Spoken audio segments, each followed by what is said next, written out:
Alright. Above and Below with Ernest. take one. Make sure this. Alright, so where you from, Ernest? Hey, what's up, everybody? This is Ernest, and I'm from San Antonio, Texas. Living here in Austin now 4 years. I'm 46 years old and a drug addict, unfortunately, here in the streets.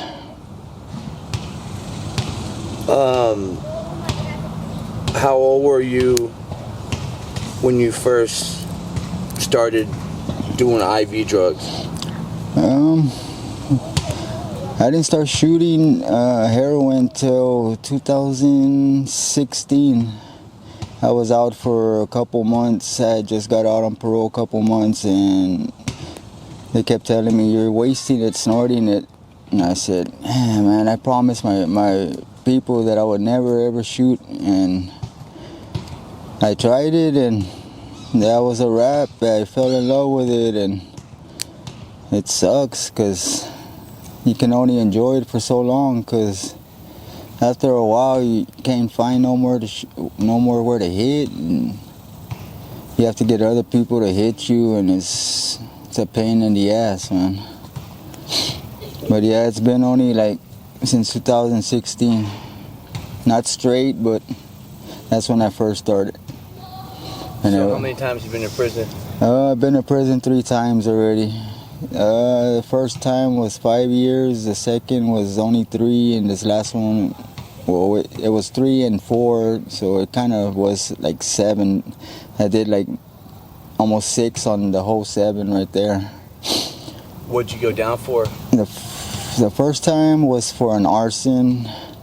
I was skipping school at the time. I was 17, and my best friend, supposedly was my best friend, I ended up crashing out with the girl I was with at the time, and we wake up and all her jewelry is gone. He went to go and sell it because he wanted to do some cocaine at the time, and so I came back the next night and lit his house on fire. Damn. And I got lucky with 5 years. I could have gotten more. They could have treated it aggravated, but... Did you set his house on fire with him in it? While they were asleep. I was trying to get them while they were asleep.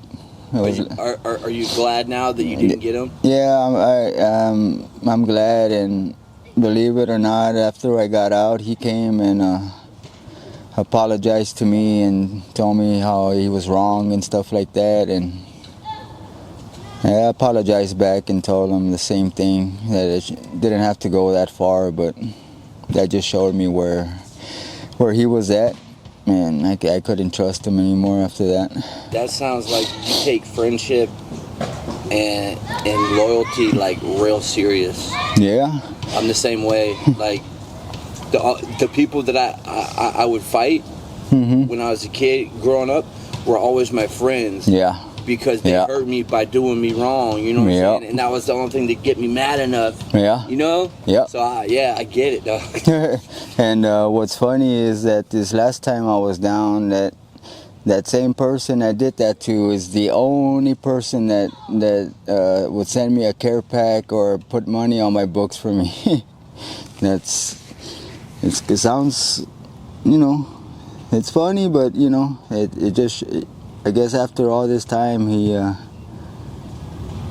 wanted to show me that he was still my friend and shit. Yeah. What unit did that get you sent to? Well, I was at Edinburgh this last time for 22 months, and then I got sent to Cofield, and I was there. Well, I was at Bird unit first, and then I got sent to Cofield and shit. That's when the real the wake up fucking came to me, because I was like, damn, man. I was the only person there with a little bit, the lowest time there. Everybody else had 40 years ag, life, 99 years, 60 years ag. Nobody was going home. I was there with one of my guys that ran with me. He was there on a life, and he was coming up on his first parole on a life. He already had did 30 years, 35 years, and he was coming up for first parole already. He was like 50 something years old, only looked like he was 25 and shit. How many IDs have you hit? Just Bird and Cofield, that's it. Yeah, they say Cofield's one of the most hardcore ones. It's the biggest unit in Texas, 5,000 men. Half of it is SEG and the other half is general population. That's where they sent all the people that run with like Texas Syndicate or Mexican Mafia, Aryan Brotherhood. Everybody that somebody gets sent there. That's where you go, and you fuck up from there, then it's I guess they send you to Colorado or somewhere where you're talking about Florence. Yeah. Like a supermax. That's where Herbert from the Mexican Mafia got sent to once he kept fucking up over here from Cofield. So yeah, that's kind of like they wanted to give me a wake up and say, you're habitual now, you fuck up again, this is where you're gonna come back to, and you're not gonna go back out anymore. Say bye to everything. What was the craziest thing that you seen in the whole time you had been locked up? What was the most gnarly, crazy shit you ever seen? Just it'll probably have to be this one guy that I guess he owed money or something like that, and he was asleep at the time, and they sent two other guys to do a job on him and stuff, and one guy ended up just breaking a mop stick and getting it real pointy and stuff, and while the other dude held him down and stuff, he was just stabbing him in the neck, and that guy was just choking on his own blood and stuff, and he died. He died right there, and it just looked like a movie and stuff. It didn't look real and shit, but it was real, and that's what kind of got me thinking too already that I need to stop this shit already, because that's gonna end up. I mean, I don't fuck up like that or nothing like that, but it could happen to me, and I don't want to die like that or in there like the way he did. The fact that you get that is huge. Like, that means you got common sense. There's a lot of knuckleheads out there that just don't get it. They don't get it, but they wind up getting what's coming to them. Yeah, that's the only way to do your time is common sense. If you have no common sense, you ain't gonna make it. It don't matter who you run with or who you know or what. If you don't know how to carry yourself right, or like I said, have any type of common sense, you're not gonna make it. You might as well just tell them to put you in protective custody or something, because they're not gonna tolerate none of that shit. It don't matter who you are. Your own people can end up kicking you out, and after that you ain't gonna have nobody, and it's gonna be hard once you get a jacket on you. That shit's gonna be carried on you forever, and you ain't never gonna get it off until you die. One of the more important things I wanted to talk to you about is fentanyl and substance abuse. And me being an ex-heroin addict myself, I know that in 2016 there was some good heroin out there. Yeah. There was. And now? In 2016 I was still in San Antonio, so San Antonio kind of is known for a lot of like heroin addicts and stuff, and we know what good is and what isn't. And when I got to Austin, it was all right before COVID and stuff, and then after COVID is when we start seeing all these white specks in it, and like, what the fuck is this? And we're talking about China white. Yeah, like, man, there ain't no China white. Nah, there ain't no China white. It's all fentanyl. Fentanyl, yeah. And I had lowered my tolerance so much. I was doing good, working and stuff, and that fentanyl, once it started getting put on everything, man, it just, I went from doing like 220s a day to fucking like 5, 6 a gram a day. But it's more expensive over here, so I had to get out there and do shit I didn't want to do while I was working too. I was working at a car wash, so I would be taking people's change and shit like that, and I felt bad and stuff, but at the same time I was like, damn, I don't want to be sick, so I was always asking for loans. After a while, it was like after the first year, that's when I started acting like that, because that's when the fentanyl was really getting more into the stuff, because it was making you more addicted. Yeah. You get sick. Yeah, worse. faster, and the stuff wasn't as good as it used to be.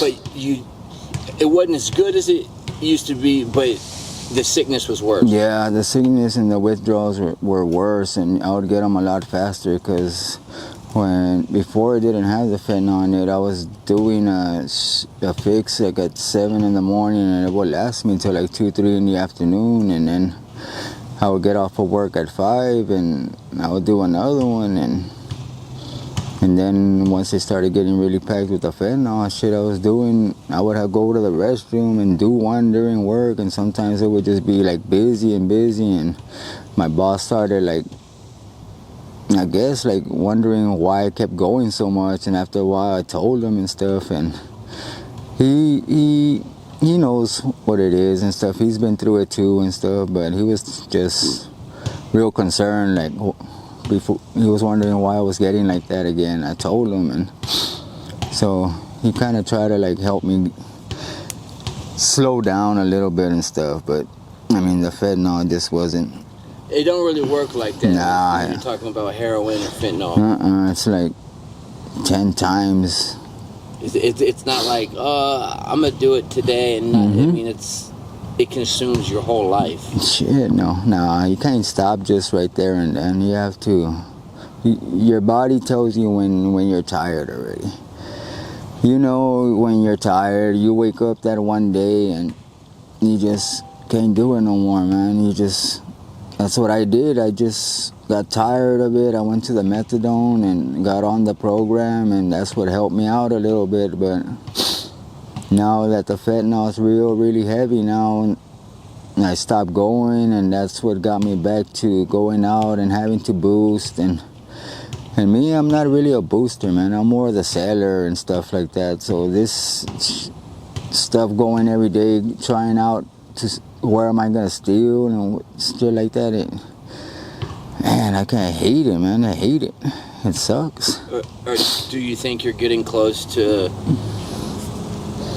getting just sick and tired of being sick and tired, and just saying, you know what, I'm gonna do whatever I gotta do to quit this shit, man, because this is fuck shit. Yeah, I'm getting tired of it. As a matter of fact, like last week I was at the store, and I was telling another friend of mine that I was already tired of it. I just wanted to kill myself already. I can't take it no more. And he told me to grow some balls already and fucking man up and get out there and fight this shit off, and that he knew that I can make some money and stuff. He threw me a gram of ice. He goes, here's a gram of ice. Make some money. You know how to sell the ice. Don't let the drug take over you, and say be a man and get out there and do it.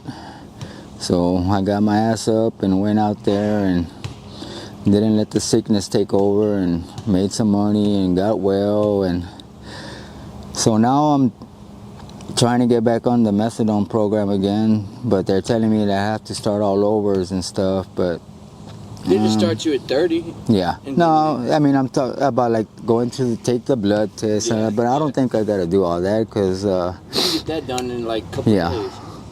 So I think I'm gonna do that starting tomorrow morning or something. Because I'm tired already, man. And when I was on methadone, I told the doctor too, I didn't want to go over 100 or nothing, but 90 was doing good for me. That's where I felt comfortable. Yeah. Like, I shot a whole 60 on 90. Couldn't feel a damn thing, and I was pissed. Yeah. You know, that's what it was for. So I would usually hang out around 70 so I could still feel it. Yeah. And I wouldn't be real sick. So that was just my addiction manipulating, Right. you know, how it goes. Yeah, that's what I do at 70 for a while. So just within the last year or two, man, you know, with the tranquilizers and all that bullshit, Yeah. and the fentanyl, what, compared to the dope back in, let's say, you know, 5-6 years ago, Well, this one, shit, you OD a lot faster if you don't know what you're doing, and it just makes you more fall asleep instead of enjoying the high and stuff. And it's not euphoric. No, and you wake up and your shit's gone, and your own friend next to you is the one that has it and stuff.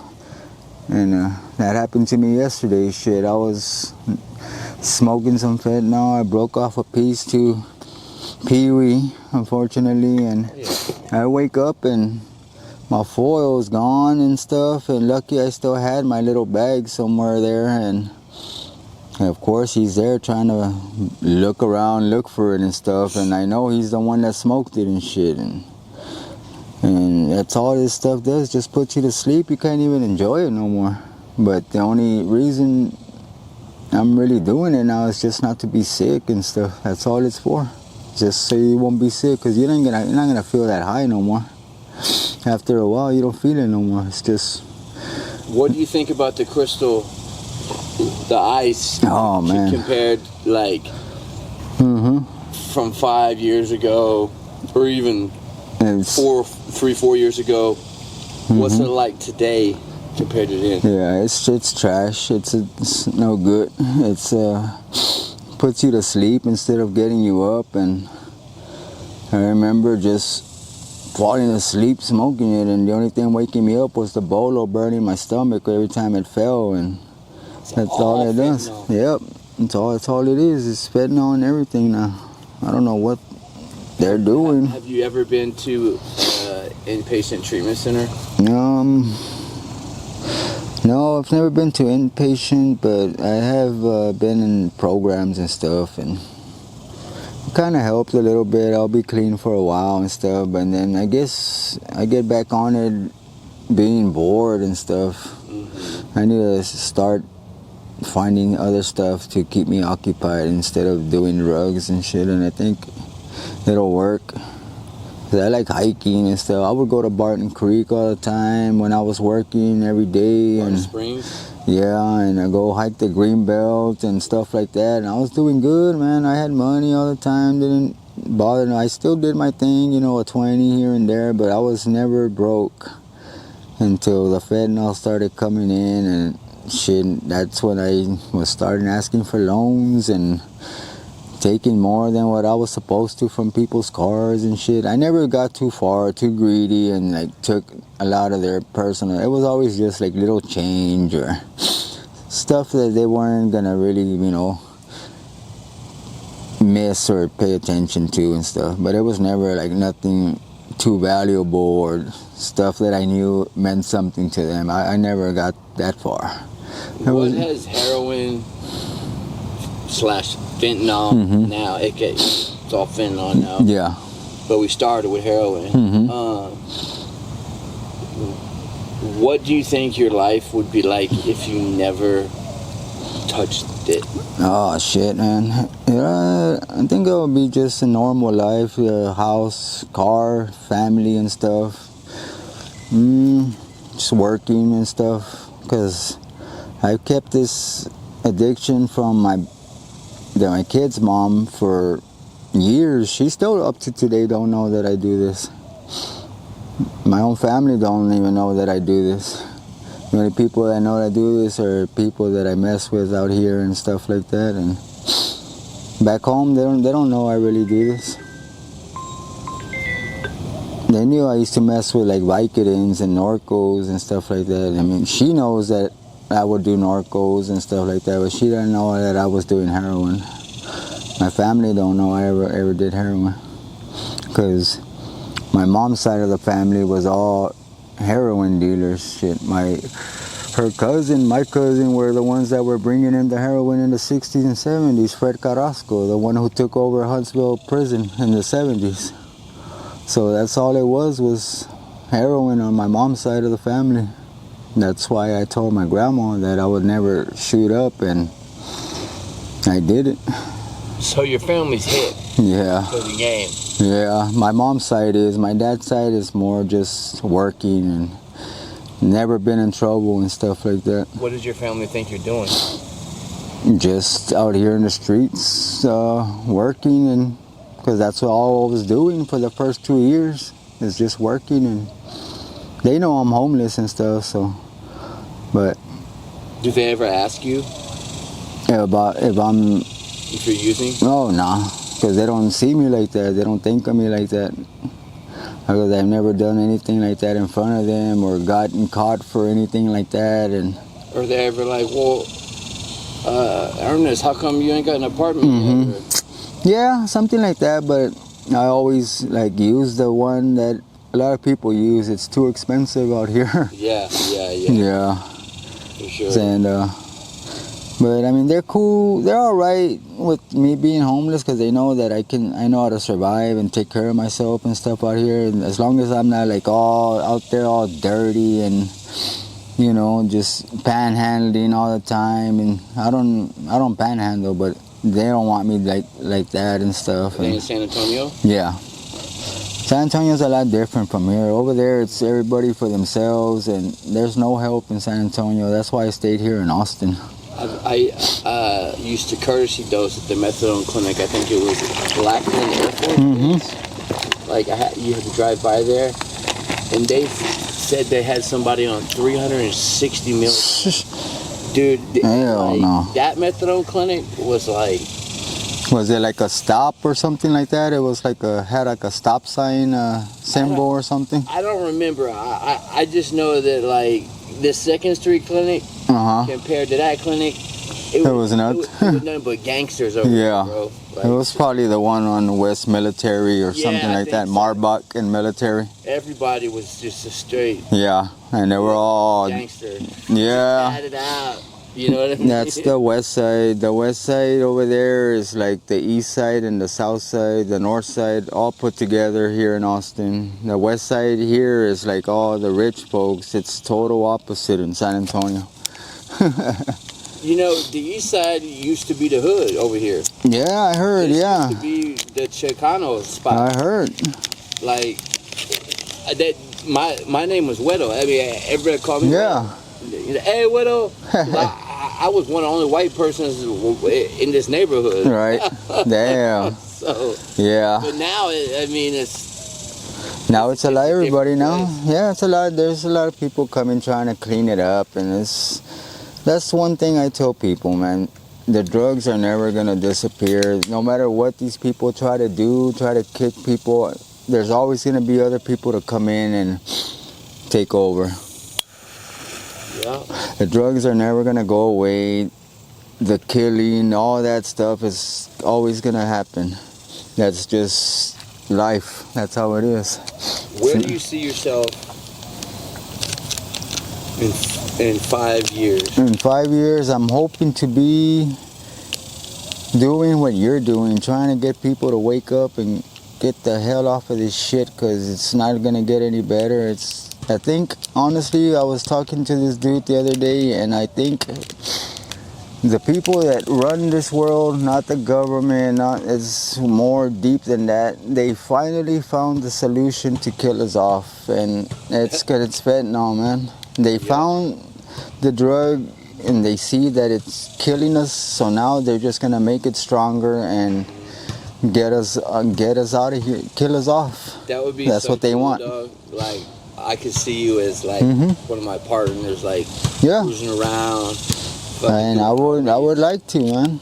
I'm trying to start my own thing, but you know, who knows what's gonna happen with that? But like, shit, I still got pull. Like, Yeah. some of the places I go, And yeah, man, I think you'd be really good at this. I think we can put a stop to it, man, and we just need to wake up people and get more people on our side, because a lot of people are scared to talk about it because they know that talking about it is going to get them killed off or something like that, because they don't want us talking about this shit out here in the streets. They want their money. That's what it's all about. It's money. And if something gets in the way or a threat to their money, they're going to find a way to get us out of the way. What if you had one thing to say, like some advice for the kid or the adult or whoever who is maybe already kind of on that road, Yeah. but hasn't taken that step to shooting up yet? Or what would your advice be to the person who's about to get on that road that we've been down, you know? Well, what I would say is, shit, just remember, you don't gotta prove shit to nobody. None of these motherfuckers out here give a fuck about you. Do what you gotta do to better yourself, man. Don't worry about none of these other dudes. They don't give a shit. When you get locked up, you're gonna see who your friends are, and it's gonna be nobody. Hopefully your family will be there, but none of these dudes are gonna be there for you. So you don't gotta prove shit to them. Right, stop right now while you still have a chance, and because this shit ain't gonna get any better, and it's getting harder. The methadone is you're gonna have to get more deep the doses to stop the withdrawals and stuff, because the fentanyl is only gonna get stronger and it's gonna get worse. You're gonna be it's gonna be worse than hell, man. It's worse than hell. I'm telling you. Because I'm barely starting on it, and it's horrible, man. It's horrible, and the withdrawals are so bad. The first one, when I got it, I was at the food stamp office, and all I remember is waking up at the hospital. I don't even know how, I just passed out from withdrawing at the bus stop, and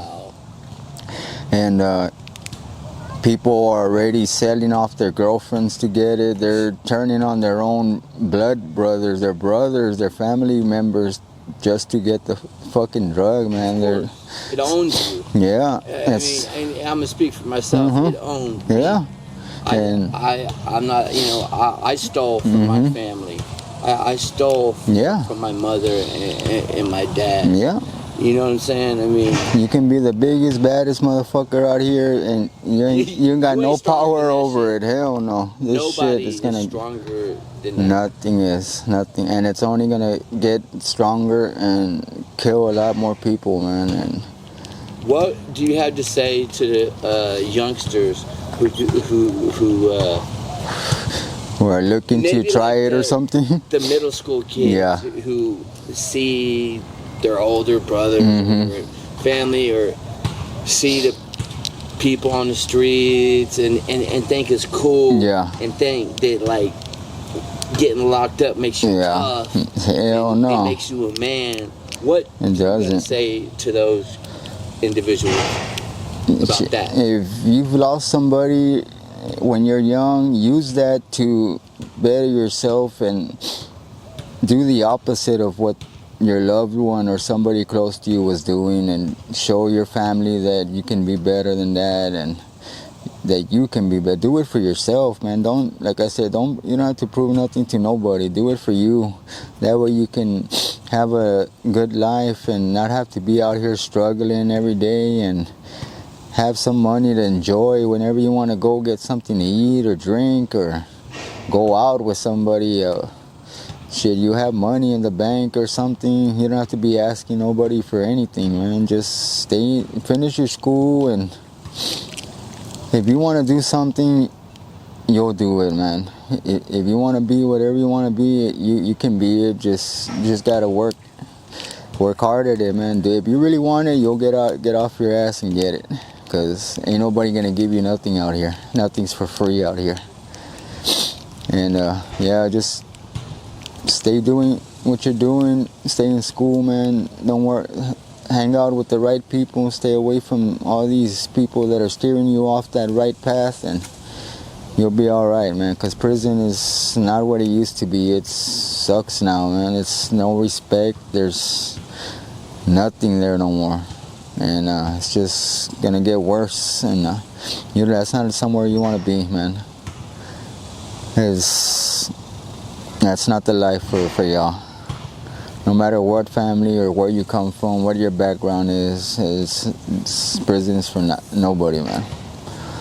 So hopefully I can help at least one person out there. And well, I'm sure that you'll help more than that, just by spitting your wisdom and just the things that you've gone through. Yeah, I hope I could. Maybe we'll do a 6 month, like an update in 6 months. Well, I'm hoping I'll be in a better place in 6 months, because Steve from Harm Reduction is trying to help me get a job with them too. So I'm hoping to be on the team and get some of these people off this shit, man, because fuck, man, we're losing too many people every day. That's what's up, dog. Yeah.